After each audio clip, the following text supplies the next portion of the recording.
Nëse një 50 vjeçor, 60 vjeçor,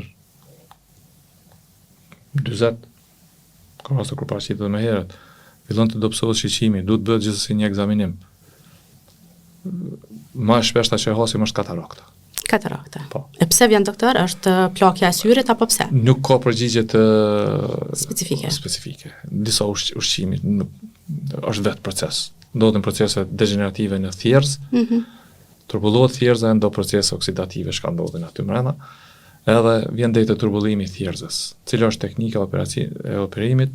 Do thonë teknika shkon me i thojnë fakoemulsifikim, ku përmes aparatit, i cili është i posaçëm, në për 2 ose 3 vrima, varësisht prej teknikës cilën e aplikojmë, thehet pëlhura, aty ku është në thjerz, hiqet pëlhura edhe vendoset thjerza artificiale. Tash thjerza artificiale të llojeve të ndryshme, thjerza standarde, thjerzat EDOF kohëve të fundit që janë shumë popularizuar që zgjidhin edhe problemin e distancës së mesit, edhe thjerzat me shumë fokuse. Ja, mundet të trajtohet një herë dhe të shfaqet përsëri, apo nëse trajtohet një herë? Pëlhura.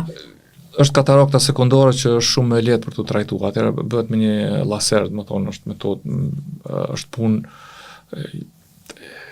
nuk realizohet në sallën operative, do të thonë realizohet në ordinancë, po, ndërsa është shumë e rëndësishme zgjedh thjerzën. Pacientit prapë në këtë rast duhet të sqarohet. Nëse vendosim thjerzën standarde, kemi pas nevojë syza për afër gjithsesi. Nëse vendoset thjerza EDOF, don prapë syzat për afër me raste, po shiqimi është më i mirë dhe distanca e mesit, që është shkalla, trotuari, moshat e vjetra, ushqimin në tryez.